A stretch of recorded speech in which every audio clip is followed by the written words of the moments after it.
Duel Review is brought to you by NexusDigitalComics.com. On today's Duel Review, Marvel's Legendary. I'm RJ. And I'm Nick. Let's get to it.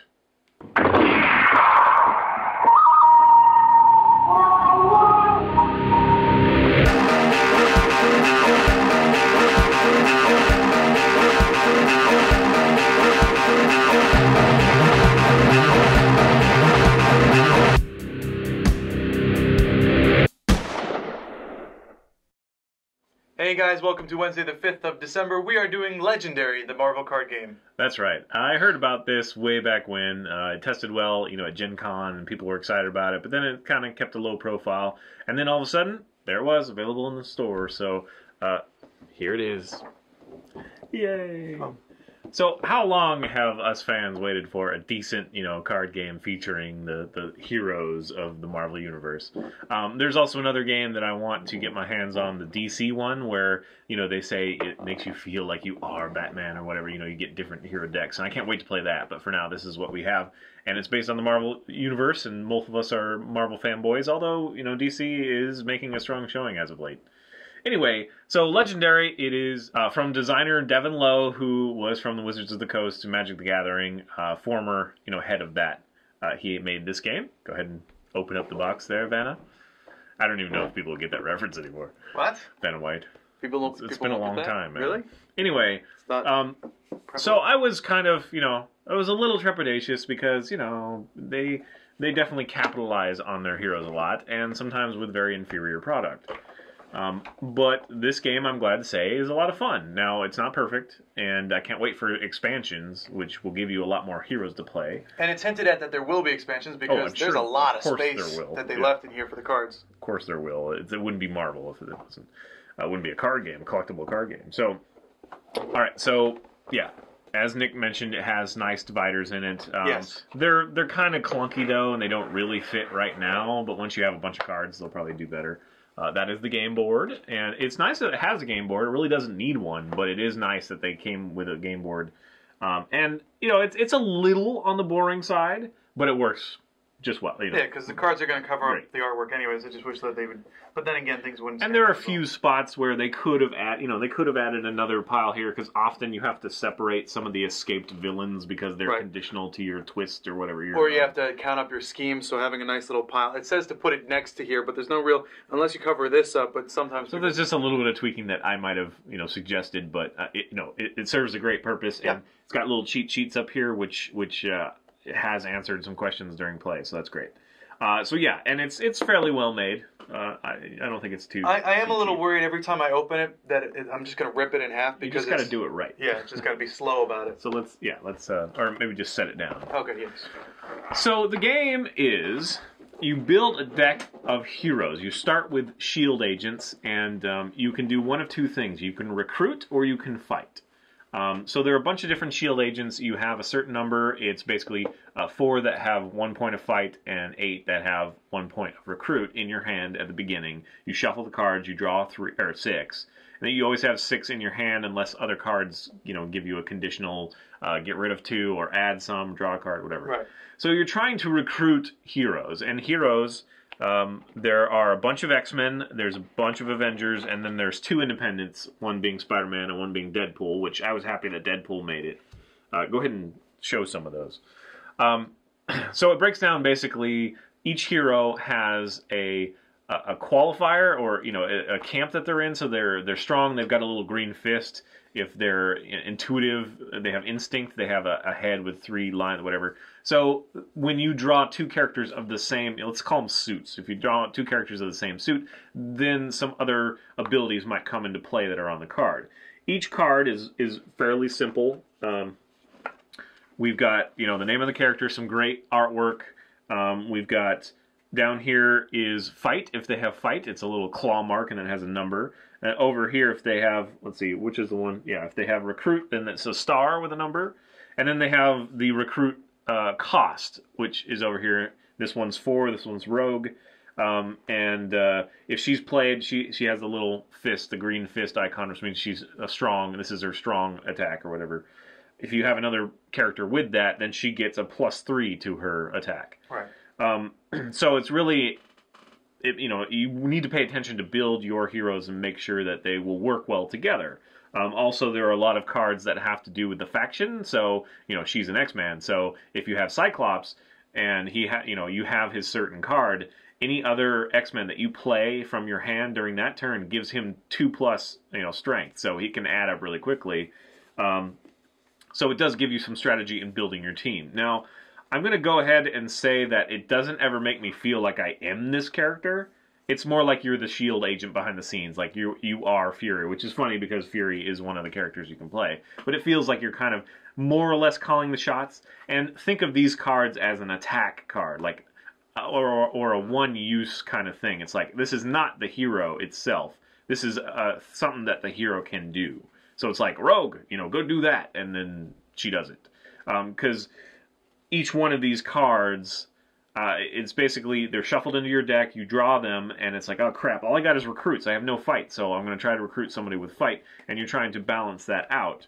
But the same card comes up all the time as far as the artwork, and this is what Nick and I, they missed some ability, or, they didn't capitalize on having the ability to have other artwork. Now, it's great that they made the artwork specifically for this game, so you're not going to see reused, panels from comics and all that stuff. That's great. It's all original art. In fact, the guys from Upper Deck did it, and it's a great job. It really is a great job. I'm sure Marvel approved it, but they did a wonderful job. The only thing is, again, you have 14 cards for every hero, and they're all the same artwork, except for a border around the edge.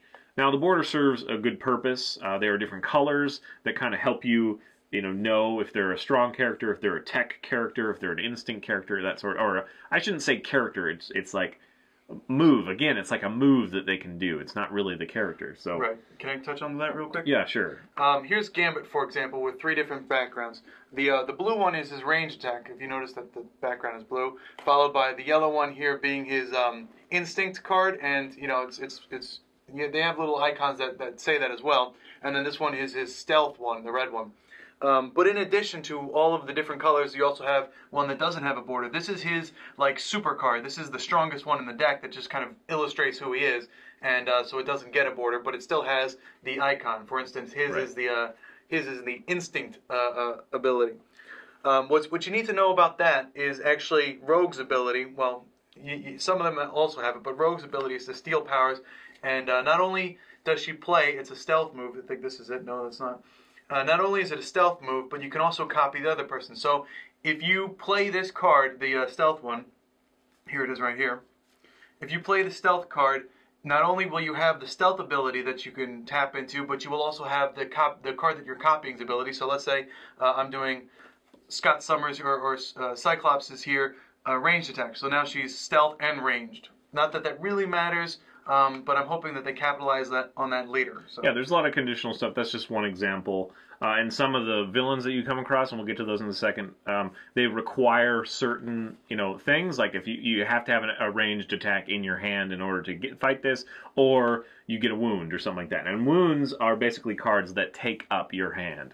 So if you got a lot of wounds, they get shuffled into your discard pile, and when you draw again, you might have a couple of wounds, thereby, limiting the movements that you can make because you have, a couple less cards to use. Right. That's really the only. Although some of them can be cashed in to make a villain or a hero stronger, like Hulk or Wolverine. They get pissed off, because they have a wound, so they can discard a wound and get extra attack. So they can work in your favor. Plus, you will often have to discard a card. You'll have a villain that comes and they're what's it called when they arrive? Oh, ambush. Ambush, yeah, they're ambush. Will make you discard a card. So if you have a wound, it's like, oh, great, I'll just discard that. Duh. So anyway, there's a nice give and take in this game.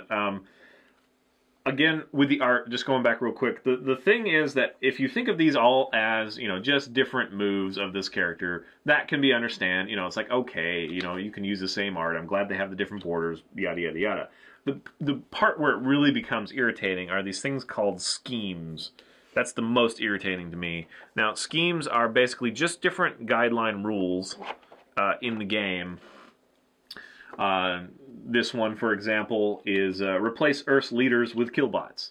And so, basically, it makes your bystander deck, which are just kind of innocents that you can score, that they get trapped by a villain or whatnot. And when you defeat the villain, you can set them free and put them in your score pile. Each one of them becomes a kill bot, so they have they are worth more depending on the twists that you get. And all this is going to be kind of confusing until you read it and play it a couple times. Anyway, these schemes are exactly the same artwork-wise. And it's always, even though it's like, some of it sounds like it would be Doctor Doom, or like this one's the Skrulls shapeshifter, it has all the spider villains on it. It doesn't have any Skrulls on it. Yeah. So that's irritating. It's like, there's not that many cards. There's like, what, 12 cards or something? Not even that. 3, 4, 5, 6. So there's like 10 cards, and they could have easily done some more art. That's irritating to me.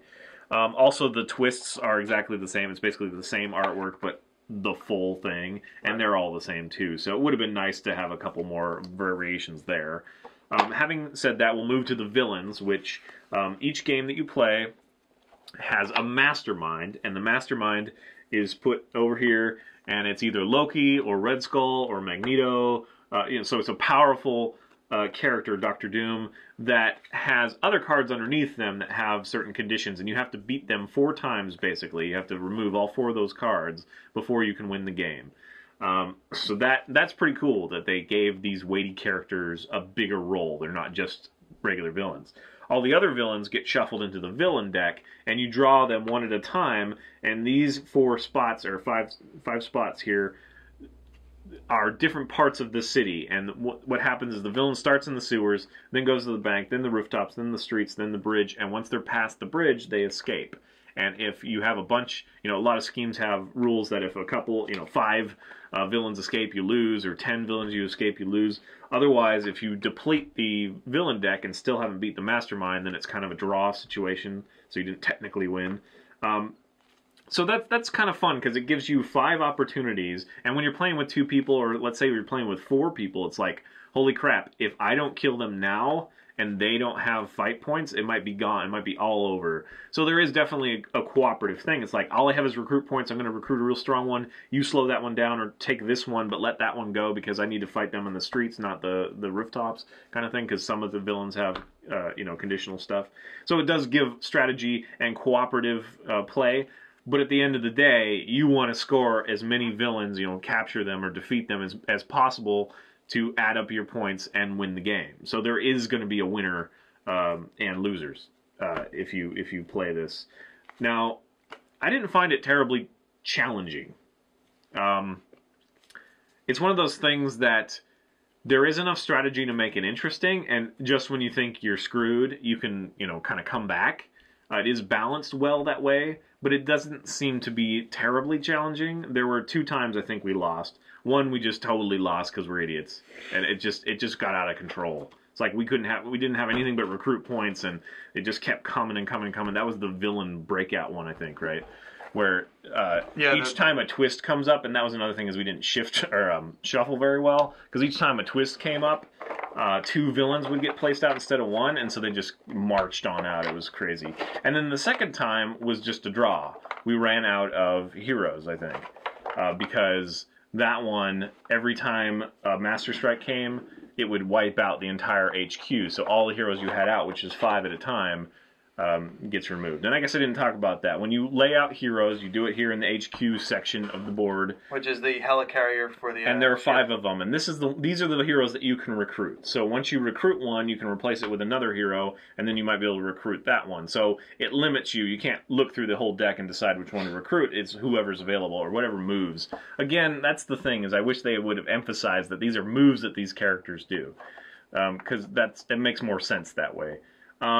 And the second thing, I guess, is that it's always community. You pick 5 heroes to be in the hero deck, and it's always a community thing. I thought when I bought this game that I was going to have my team and you were going to have your team of specific heroes. And it's not so much that way. If you're playing with X-Men, then you're both going to have teams of X-Men, kind of thing. So that's a little disappointing. But having said that, I really do enjoy this game. I can't wait to play it more. It's great that the solitaire function, if not even more challenging, is just as great. Yeah.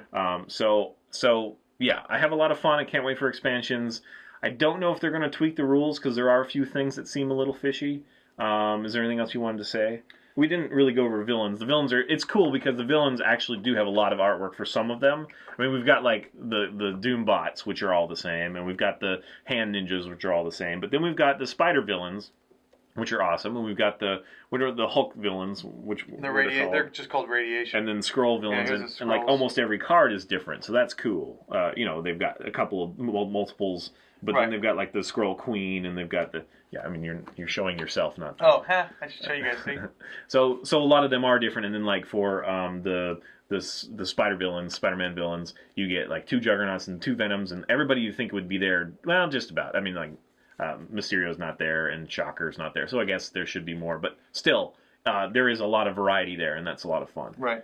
And also, it should be noted that not only are there villains, but there's also henchmen, and it's determined how you play it. So, like, we were playing with 2 players, so according to the little schematic here, you get 2 villain groups and 1 henchman group, unless the scheme... No, the scheme? Yeah, unless the scheme says otherwise, because the scheme adds additional things to your setup. Like, for example, you brought up putting bystanders in to become killbots, right? You brought that up, yeah. So yeah, that's always fun because it changes the way it's played. And I really like the schemes, in spite of the fact that they're not very colorful. You know, they don't have their own artwork.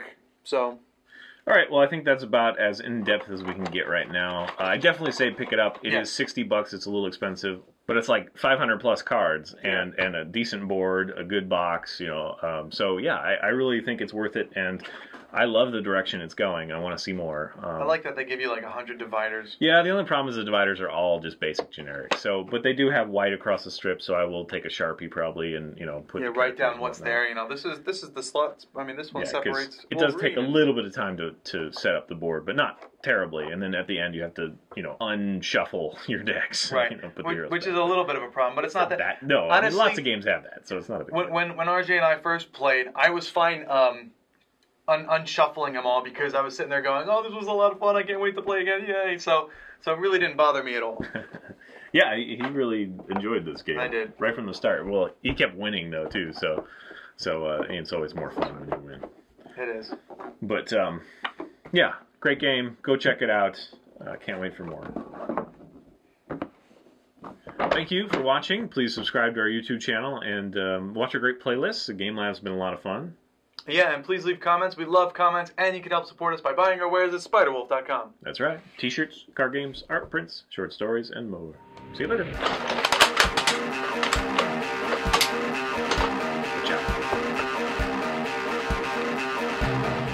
Next time we take a look at Afro Samurai. You can raise your chair a little bit. Just a little bit.